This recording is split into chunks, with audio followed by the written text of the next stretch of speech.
राष्ट्रवादी Congress party NCP नेता अजीत पवार महाराष्ट्र के उप मुख्यमंत्री बन गए। उनके साथ एनसीपी के 8 और विधायक शामिल हुए। अजीत पवार के राजनीतिक भविष्य और महाराष्ट्र में इस राजनीतिक उलटफेर की अटकलें पिछले कई महीनों से लग रही थी। महाराष्ट्र में राजनीति के जानकार लगातार कह रहे थे कि अजीत पवार सरकार में शामिल हो सकते हैं। पार्टी के भीतर समर्थन जुटा रहे हैं। हालांकि अजीत खुलकर बोलने से बचते रहे। अजित पवार ने पिछले कुछ मौकों पर सार्वजनिक रूप से प्रधानमंत्री नरेंद्र मोदी की तारीफ की थी। राजनीति में कोई नेता अपने प्रतिद्वंदी की तारीफ कम ही करते हैं। अब अजीत पवार ने कयासों पर मुहर लगा दी। पिछले कुछ महीनों में कई बार ऐसे संकेत मिले जब अजीत पवार महाविकास आघाड़ी यानी कि एमवीए गठबंधन और पार्टी लीडरशिप से नाराज दिखे। शपथ लेने के बाद अजीत पवार ने दावा किया कि उनके पास पार्टी के सभी नेताओं का समर्थन है। हालांकि इसके तुरंत बाद शरद पवार ने इस बात से इनकार किया। उन्होंने कहा कि कुछ ही दिनों में सच्चाई सामने आ जाएगी और वे पार्टी को फिर से खड़ी कर दिखाएंगे। पिछले महीने एनसीपी में हुए संगठनात्मक बदलावों में अजीत पवार को कोई नई जिम्मेदारी नहीं मिली थी। शरद पवार ने अपनी बेटी और सांसद सुप्रिया सुले और पार्टी के वरिष्ठ नेता प्रफुल्ल पटेल को एनसीपी का कार्यकारी अध्यक्ष बनाया। बीती 16 जून को जलगांव में वहां शरद पवार के साथ अजीत भी पहुंचे। उन्होंने पत्रकारों से बात करते हुए कहा कि मोदी साहब के काम की वजह से ही देश में भाजपा आई। अजीत ने कहा था, मोदी जी के कारण ही अनेक राज्यों में बीजेपी की सरकार है। ये वस्तु स्थिति है, जबकि वाजपेयी साहब के समय में भी उन्हें पूरा बहुमत नहीं मिला था। मोदी जी के पास करिश्मा है। जैसे एक समय में इंदिरा जी के पास था, नेहरू का था, उसी तरह आज मोदी जी का जलवा है। अप्रैल महीने में अजीत पवार ने मराठी अखबार सकाल को इंटरव्यू दिया। इस इंटरव्यू में भी उन्होंने पीएम मोदी की तारीफ की। अजीत पवार ने कहा था कि पीएम मोदी के करिश्मे के कारण ही बीजेपी 2014 और 19 में सत्ता में आई। पीएम ने देश का भरोसा जीता है। अपने भाषणों के जरिए उन्होंने लोगों को प्रभावित किया है।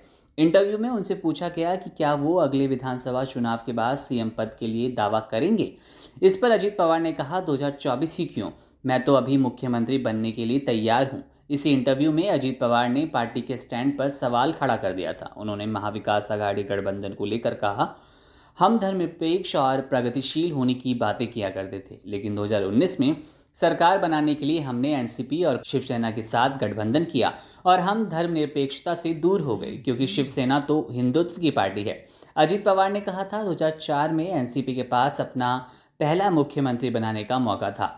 पार्टी के पास नंबर थे। पार्टी आलाकमान के स्तर पर कुछ फैसले लिए गए। पार्टी के अनुशासन को बनाए रखने के लिए हमने सीनियर्स के निर्देशों का पालन किया।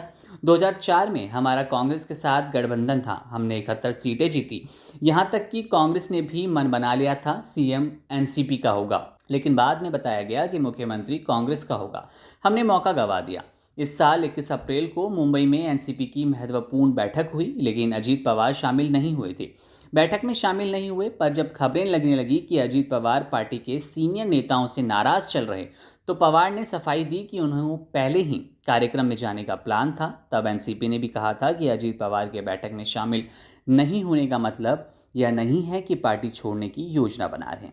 इसी दौरान पवार पर आरोप लग रहे थे कि वे एक बार फिर से बीजेपी की सरकार में शामिल होने के लिए पार्टी में समर्थन जुटा रहे हैं। इसके लिए पार्टी के भीतर विधायकों का एक प्रेशर ग्रुप है। इस पर पवार ने जवाब दिया था कि एनसीपी में ऐसा कोई प्रेशर ग्रुप नहीं है। इस झूठ को फैलाने की जरूरत नहीं है। पिछले साल 10-11 सितंबर को दिल्ली में एनसीपी की राष्ट्रीय कार्यकारिणी की बैठक हुई थी। बैठक में शरद पवार को पार्टी का अध्यक्ष चुना गया था। 11 सितंबर को बैठक के दूसरे दिन कुछ ऐसा हुआ कि अजीत की नाराजगी सबके सामने आ गई। बैठक के बीच शरद पवार के सामने से ही अजीत पवार उठकर चले गए। खबरें आई कि महाराष्ट्र के एनसीपी अध्यक्ष जयंत पाटिल को अजीत पवार से पहले बोलने का मौका मिला। इसके बाद जब अजीत को बुलाया गया तो वे स्टेज छोड़कर चले गए। पार्टी नेताओं से नाराजगी की बात पर अजीत ने सफाई दी थी कि वे बैठक में इसलिए नहीं गए बोले क्योंकि ये राष्ट्रीय स्तर की मीटिंग थी।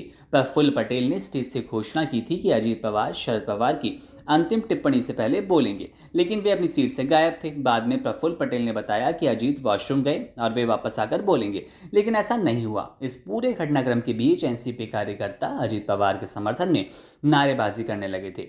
सुप्रिया सुले भी उन्हें समझाती नजर आई। समझाइश के बाद जब अजीत वापस आए तो शरद पवार स्टेज से आखिरी टिप्पणी कर रहे थे। महाराष्ट्र की राजनीतिक जानकारों की माने तो अजीत इसके लिए शरद पवार को भी मनाने की कोशिश कर रहे थे, क्योंकि उन्हें डर था कि अगर शरद पवार ने समर्थन नहीं दिया तो 2019 जैसा हाल हो जाएगा।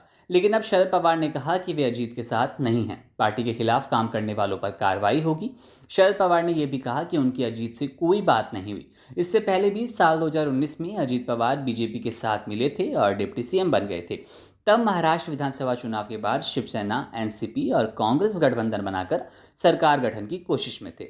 लेकिन उससे पहले ही देवेंद्र फडणवीस ने मुख्यमंत्री पद की शपथ ले ली थी। सबको सरप्राइज देते हुए 23 नवंबर 2019 की उस सुबह फडणवीस ने साथ ही अजीत पवार डिप्टी सीएम पद की शपथ लेते नजर आए। अजीत पवार ने अपने साथ कई एनसीपी विधायकों के साथ होने का दावा किया था, लेकिन ये सरप्राइज सरकार सिर्फ 80 घंटे चल पाई, क्योंकि शरद पवार उन्हें वापस पार्टी के पक्ष में लाने में कामयाब रहे। बाद में उन्हें इस्तीफा देना पड़ा था।